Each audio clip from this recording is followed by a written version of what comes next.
Welcome to The Queer Gaze, a gay movie podcast dedicated to examining queer representation and issues. We're continuing our cruising theme with writer-director Andrew Ahn's Spa Night. If you want to hear more of the discussion, including our Chili Pepper Award, please support The Queer Gaze at patreon.com/thequeergaze. You'll also get early access to regular main feed episodes and extra content for every single episode. And you can follow us on the social media at The Queer Gaze. How are you doing, Conrad? Well, I could really go for a hot, sweaty sauna right now. How about you? I won't deny this looks lovely in the world of the film, but I do not actually enjoy a steam room. I don't enjoy the sauna all that much. I get too hot too fast. Like, look at me. My face is already often a little red. So when I get hot, this is just a lobster and nobody's happy. No.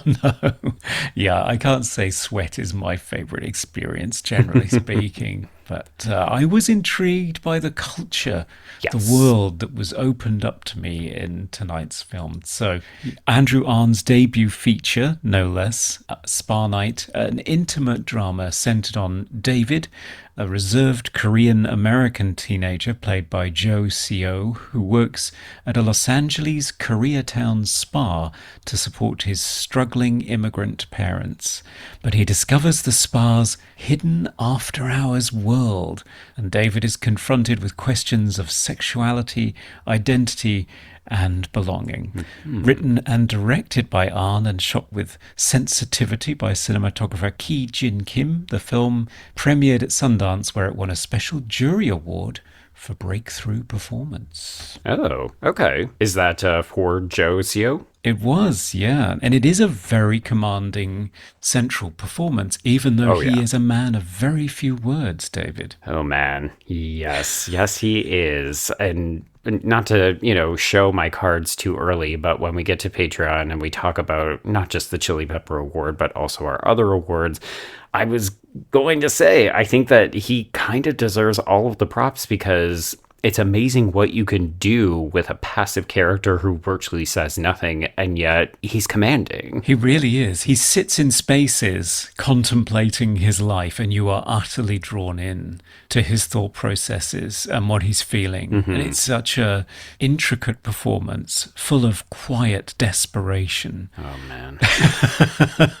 I mean, you watched this before me. This was the first time watch for both of us. I thought I had an understanding of what this movie was going to be like, but yeah, I messaged you and said, I got about an hour in and I thought, surely he's going to get a happy moment at some point in this movie. And folks, spoiler alert, if you have not seen Spa Night, this is just so fucking sad. Like, no moments of happiness for anybody in this fucking movie.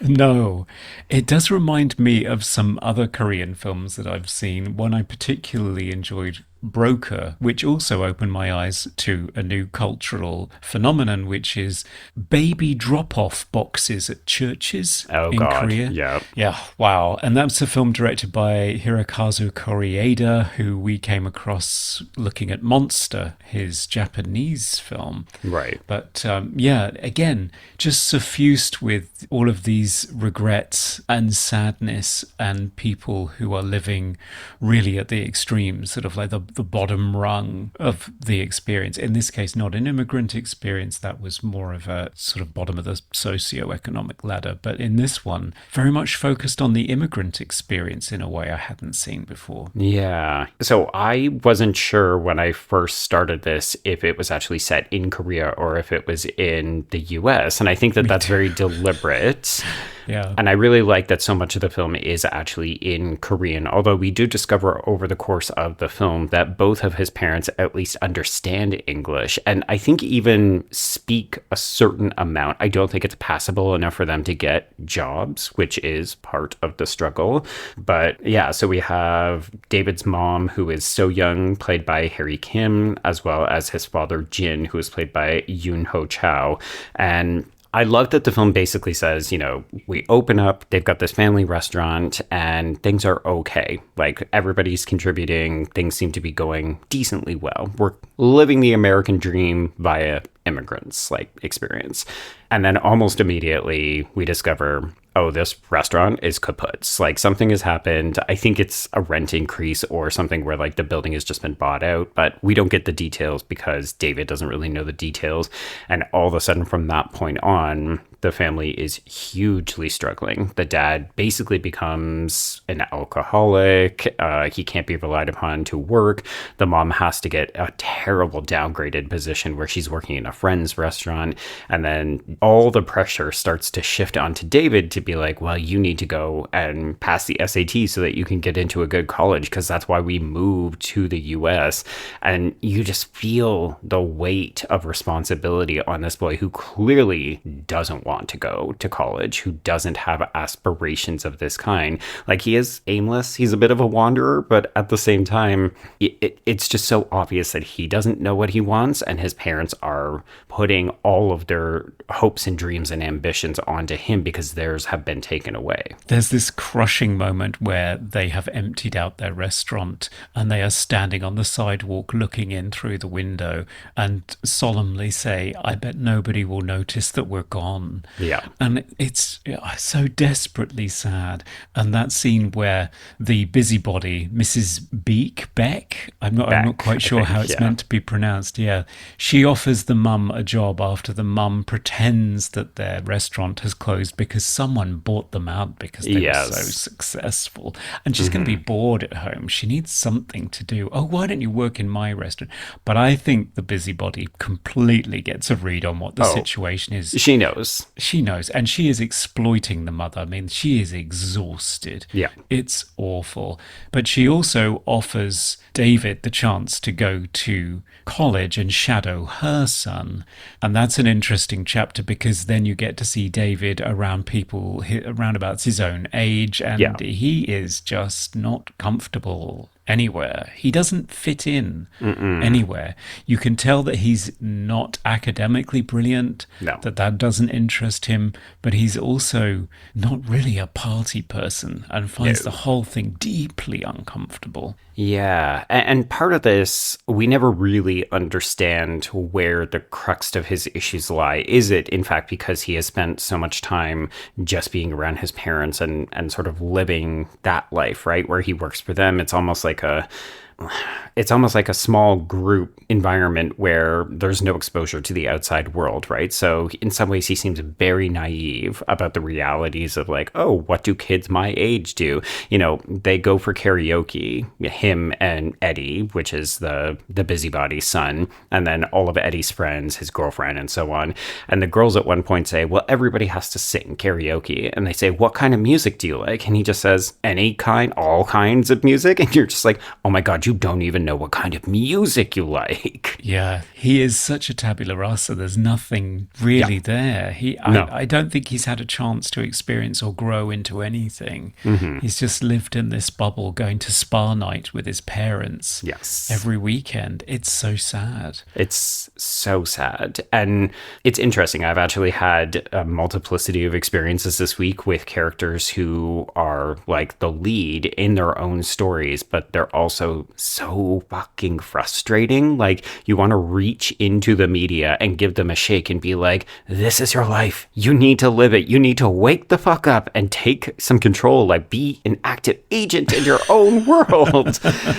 And there's something really interesting about trying to craft stories around people who are sort of wandering through their own lives, but don't seem to be in control. Like, I never find David uninteresting. Like, no. I found the whole movie enthralling, even when I was deeply fucking frustrated with him, where I just wanted him to say something. I wanted him to do something. I wanted him to, these moments where his mom just keeps egging him on about how his SAT studies have gone because they're paying so much money for it. And I was like, oh, I have heard this from friends. Like, I grew up around a number of Chinese friends, and the sort of parent-child relationship was very similar. It was, we have big expectations for you. We're kind of in competition with the Joneses, where their son is doing this. You need to be doing this. We came to this country because we want you to have a better life than us, but also don't fucking disappoint us. And it's a lot. It's just so much pressure. But also for David to just keep living in silence and us as an audience knowing that nothing will ever get better for him because he will never speak up on his own behalf. Oh, it's rough, Conrad. It's just a rough fucking movie. It is. It's beautiful to watch him in the spa environment, which is where he gravitates towards, because it does open up his eyes a little. I mean, I think he may be aware of his sexuality before then. So. Yeah. He's doing an awful lot of stomach crunches for a straight guy, taking a lot of dick pics. But yeah, he is enjoying the spa world, and he is sensitively doing things like when he sees people cruising each other and disappearing into saunas, he puts up the "this sauna is being cleaned, do not come in here" sign. I thought that was so funny. You won't partake, but yes, you will protect the sort of sexual activity of other queer people who are maybe looking for that anonymous sexual encounter. Yeah, he's an enabler. He's a person that helps other people quietly, and then he goes off into a cubicle to have some sort of quiet relief by himself, and it's very, very sad. And then ultimately we do get a moment, which we will undoubtedly talk about in the Patreon, where he does finally realize some of his urges, but still it's not very satisfying. No, it's not. No, like, it's interesting because I've seen this movie described as a coming-of-age movie, and I think it's coming in at the top end of that spectrum. Like, typically when I'm talking about YA properties on my other podcast with Brenna, you know, we're really edging into new adult territory here, where typically it's people who mostly have their shit figured out, and they're being hit with some kind of conflict, like an unsupported parent who, you know, like, I know I'm queer, but my parents won't accept me, and what do I do with that kind of thing? And here, apart from the fact that Joe Seo presents as like college age, I think you could honestly read him as a bit of a stunted growth, right? Like, if you told me, oh, he's a big looking 14-year-old, I'd be like, well, the body says no, but the mentality says yes, because he's not where he should be in terms of knowing what he wants, who he is. Like, it's not even that he's keeping it quiet, that he truly seems to find a lot of this revelatory. Like, oh wow, I've never been exposed to this. Oh wow, I don't really know what it is that I'm after. But he's compelling nonetheless, and I do enjoy all of these scenes where he is captured on film, just in spaces by himself, with muffled voices off camera. Yeah. And the thing that I found fascinating about it is that it does suck you in, and it does have momentum to it. It's never dull, and yet it doesn't have one of the key components that often adds that sort of rhythm and pace to a film, which is a score. And I always notice this when it happens. There is no score in this film whatsoever. Huh, okay. I was noticing the quiet, but I don't think I was attributing that to a lack of score, if that makes sense. No, there's no score. I saw an interview with the director where he said the editor at one point tried to put a temp score on there, and he hated it. Absolutely hated it. No, get that out of here. Yeah, it turned his movie into something trite. Oh. So he ripped it all out and kept it silent. You just sit with the character with this quiet desperation as all of their hopes and dreams slowly slip away. Yes. Wow. Yes. It's also a fascinating film. Like, in part, I wish we had to flip the order of our episodes, because I think that it feels very slow and quiet and contemplative coming on the back of something like Cruising, which is a much more loud, audacious film. But I was frequently reminded of Plainclothes when I was watching this, where it's another film that is living in some of the quieter moments. It's a character, I think in that film, it was more about a character who actively hates themselves and doesn't want to admit what they are, but like has a very strong inclination and does act on it. Whereas here, I think David feels more like a young version of that, where he hasn't even dipped a toe into that pool, right? Like, as you said, there's one sex scene involving him. It comes right near the end of the film, and it immediately, you're like, you can't even enjoy it it. Like, you can't even say, oh, this is kind of hot, because it's just so obvious that it's wrapped up in tragedy and things are going to absolutely fall apart. Oh, yes. And it is followed by a very strong scene of self-loathing that is hard to Oh, watch. boy. Very Whoa. hard to watch. Yeah, it's not gratuitous. Like, I don't feel like we need to issue a content warning, but I had difficulty looking at the screen. I did, yeah. It was upsetting. Yeah. Very upsetting. Mainly because he is so buttoned up until that point, and finally he lets go. And the same comes with the father. The father has an emotional climax in the movie that is heartbreaking. And circling back to your point about the parents, this sense of trying to live through the success of your children. In their case, it feels less about their own identity and more about they are just desperate to do the best for him that they possibly can, and they feel desperately sad that they have disappointed him in some way, that they've let him down and not giving him all the opportunities he should have had. And yet at the same time, this guy doesn't really want any. No, he would be so happy to just have a regular, normal existence, but instead he has to live up to the dreams and the ambitions, and I think the failures of those dreams and ambitions that his parents are now having to live through. Like, there's this one really tender moment. It's actually, like, a lot of the film is actually quite emotional, but there's a moment where David goes with his mother. They're out on a walk, and she shows him the first apartment that they lived in when they first moved to the United States, and it's been completely boarded up, like maybe condemned. It could just be that it's being demolished for something new and better and whatever, but you can feel the kind of weight that it carries, where you realize, oh, this is a place that we have so many memories of, but it's not there anymore. Like, the thing that we associate with this, like our coming to America and who we were at age 23 and 26, just doesn't exist anymore. And I do think that it's a bit of an apt metaphor for a lot of what happens in the movie, which is it's this attachment to spaces, but also physical things, right? Like, finish the SAT, get into a college. These are tangible, demonstrable things.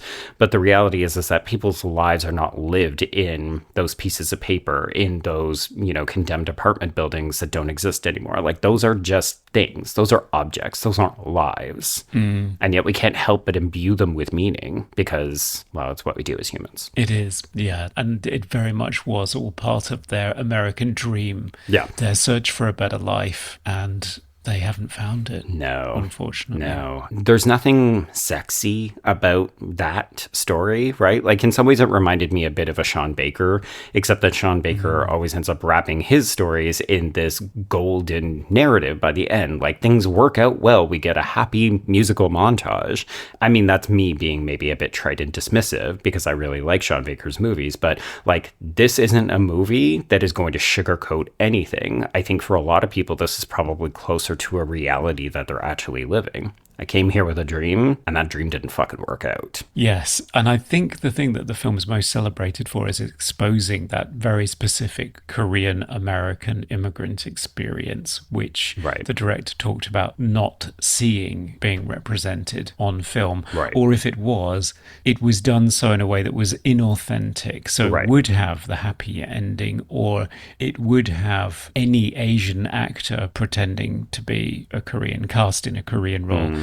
Whereas in this case, they are all Korean-speaking, Korean-American, or Korean actors. In the case of the parents, they were actually brought in with special work visas from Korea. They're stage actors from Korea. Amazing. And they had sort of adopted Joe Seo as their surrogate son during the course of the film and became a family unit. Cute. So it does have a sense of authenticity and a sense of genuine representation that, perhaps hasn't happened before.